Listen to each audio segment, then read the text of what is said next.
Estamos de regreso en a las 8:45, los acompañan Estuardo Zapeta y Marta Yolanda Díaz Durán, y en este segmento vamos a conversar con el diputado de Encuentro por Guatemala, Luis Pedro Álvarez, acerca de un tema que va más allá de la agenda del Congreso o los descansos, porque el presidente se encuentra de paseo en Taiwán y pues bueno, tantas otras cosas más.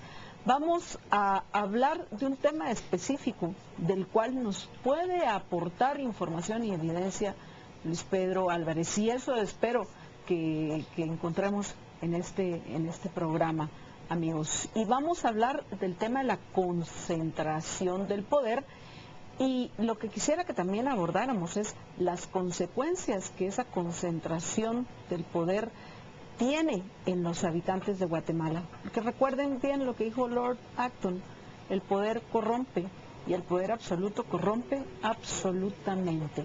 Luis Pedro, buenas noches, bienvenido a las 8:45, es un gusto que nos acompañes, y sobre todo para tratar un tema tan importante que cuesta entenderse, más en un país en el cual lamentablemente muchos siguen teniendo todavía una mentalidad presidencialista, comenzando por el mismo presidente de la República, que considera que él debe mandar a los mandantes, cuando es al revés. Nosotros los mandantes somos los que mandamos, pero no ejercemos ese mando.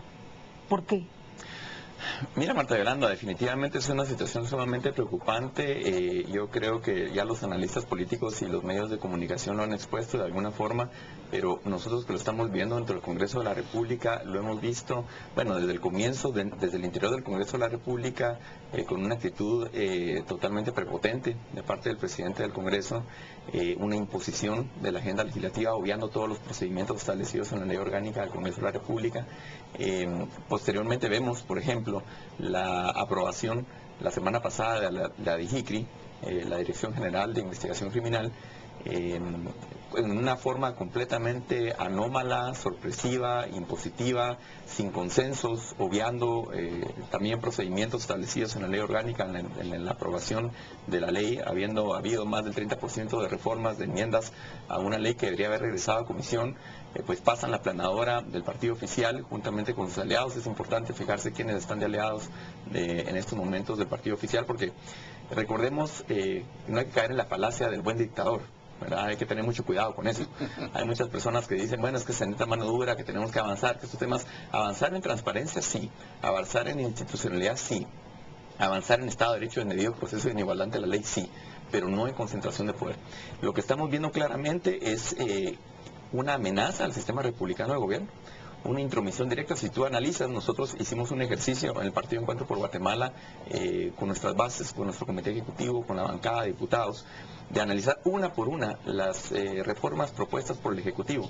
Y muchas son redundantes y realmente no tienen mayor sentido, y otras se pueden regular a nivel de legislación ordinaria, pero las trascendentales realmente lo que buscan es anular los poderes del Congreso de la República.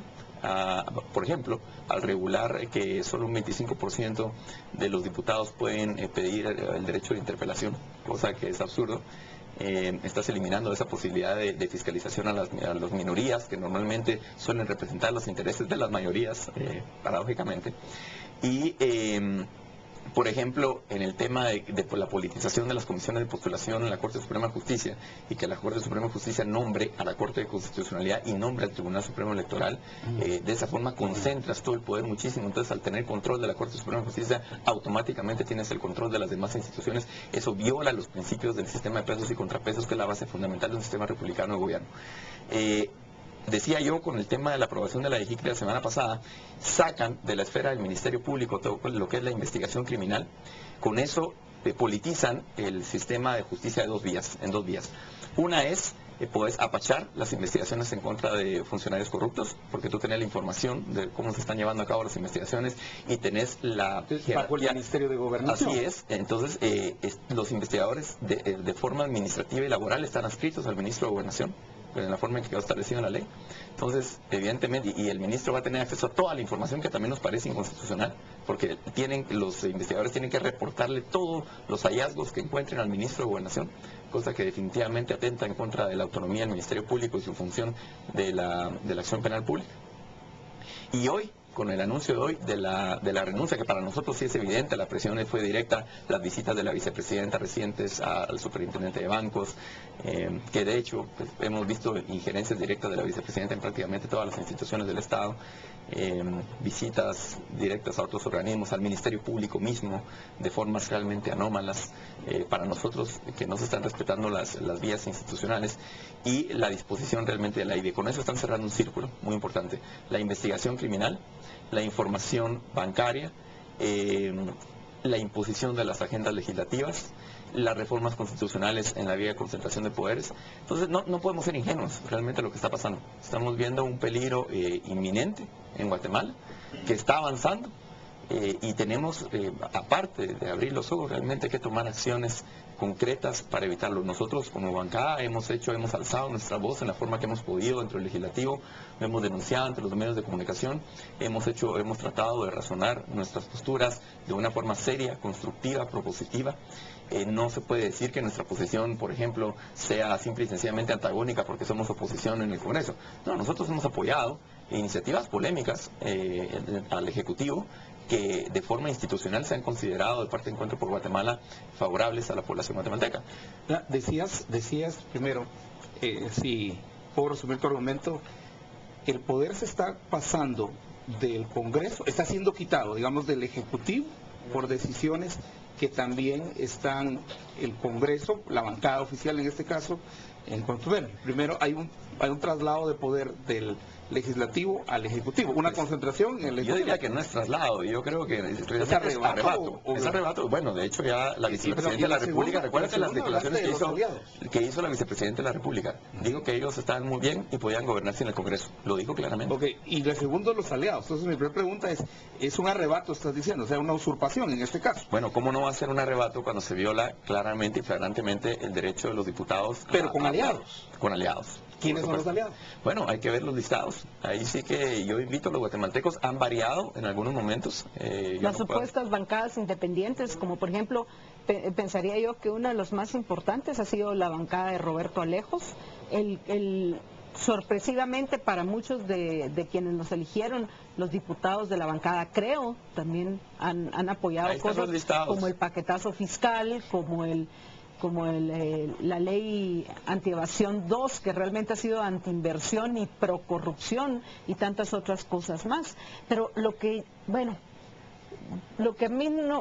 yo sigo sin entender es cómo también todos estos otros políticos en otras bancadas están actuando en contra de ellos mismos. Corto plazo. En el mediano plazo.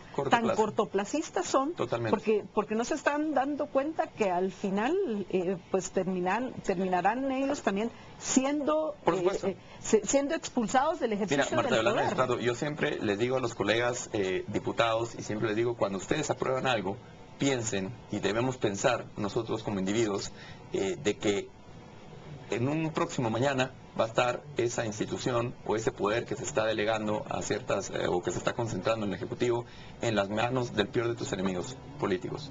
Del peor, del tipo más sinvergüenza, del tipo más inmoral, del tipo más populista.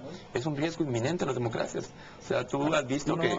Eso no se puede dar si no hay una negociación dentro del Congreso. Absolutamente. Aún con aquellos que, y te lo tengo que decir, con aquellos que hacen oposición o en cierto momento aparentan una oposición. El mismo Partido Patriota aprendió que en ciertos momentos no había que votar en contra, bueno, pero quitarse del camino. Y te voy a poner un ejemplo de que realmente evidencia lo que estoy diciendo.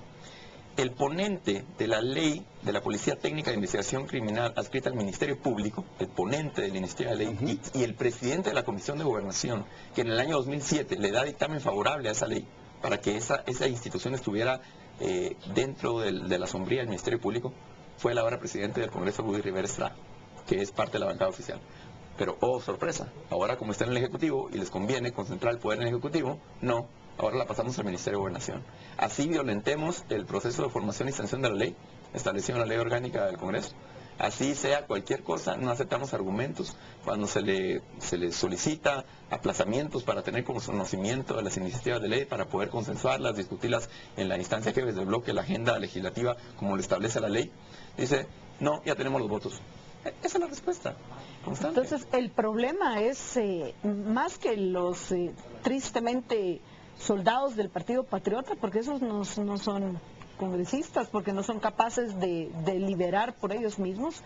El verdadero problema son los otros que tienen, ni siquiera son capaces de cuidar sus propios intereses en el largo plazo, porque están actuando en contra de ellos también.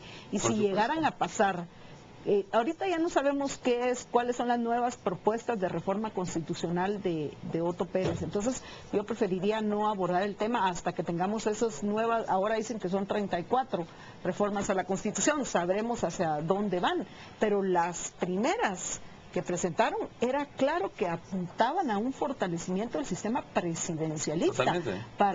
Y probablemente ellos están actuando con la idea de que ellos van a reelegirse y de alguna manera se van a perpetuar en el ejercicio del poder, que es parte del sueño de todo político. Claro. No voy a decir de todo político, pero como que no han aprendido de la historia, porque en Guatemala no se ha reelegido absolutamente ningún partido político hasta el momento, y yo creo que pero ya entendieron que por elección no, pero por concentración de poder sí. Ahí sí, y entonces ahora lo que vemos también es que realmente no hay voluntad de transparentar las cosas. ¿Y por qué digo eso? Por ejemplo, se pone por imposición una agenda legislativa donde se están algunas leyes, yo no puedo decir que no sean importantes, pero que realmente consideramos de menor trascendencia, y todo el paquete de transparencia ni se discute para la agenda legislativa. La reforma política, es decir, la reforma a la ley electoral y partidos políticos, tan importante realmente para en temas de transparencia, fiscalización de los partidos, del origen de los fondos, en el fortalecimiento del poder local, en la mejor representación. Lejos de eso, la reforma lo que proponen es, bueno, número uno, no tocar el tema a nivel del Congreso, sino hacerlo a través, recordemos que la primera propuesta del Ejecutivo era hacerlo a través de una consulta popular y posteriormente eliminar totalmente la consulta popular.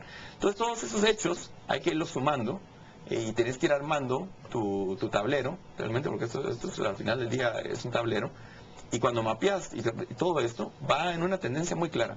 Yo creo que la estrategia y ya los dados están tirados de parte del Ejecutivo. Los ciudadanos tenemos que reaccionar, porque eso es lo que tenemos que hacer, darnos cuenta de lo que está pasando, no poder ser ciegos ante esto y reaccionar. ¿Es posible hacer oposición en el Congreso? Bueno, definitivamente. Y yo creo que hay dos posibilidades. Puedes hacer oposición de una forma seria, respetuosa, constructiva, propositiva, como lo buscamos hacer en Encuentro por Guatemala, o está el filibusterismo o la coacción y el chantaje que se puede dar por otras bancadas también, con los temas, por ejemplo, de interpelaciones, etcétera. Hay un punto que que lamento muchísimo que sea así, y es que las cortes de nuestro país también sean tan corruptas, porque es obvia la violación de la Constitución. Por ejemplo, en las leyes aprobadas a principios de años, en el paquetazo fiscal que ya mencioné y en la ley antievasión, hay cualquier cantidad de inconstitucionalidades, pero se presentan esas acciones y los magistrados de la Corte de Constitucionalidad las ignoran. Es flagrante la violación a los procesos del Congreso en los cuales ha caído el actual presidente Woody Rivera. Flagrante. Igual están grabados en video, se presenta audio. La información en la Corte de Constitucionalidad, que son los únicos que podrían tal vez hacer algo, pero no les importa. Están tan politizados como pueden, interesados como están los otros. Pero bueno, nos informan que ya se nos acabó el tiempo. Así que, bueno, amigos, así es la televisión y así es la vida, el tiempo se nos va. Así que, Luis Pedro, muchísimas gracias por habernos acompañado. Vamos a una breve pausa.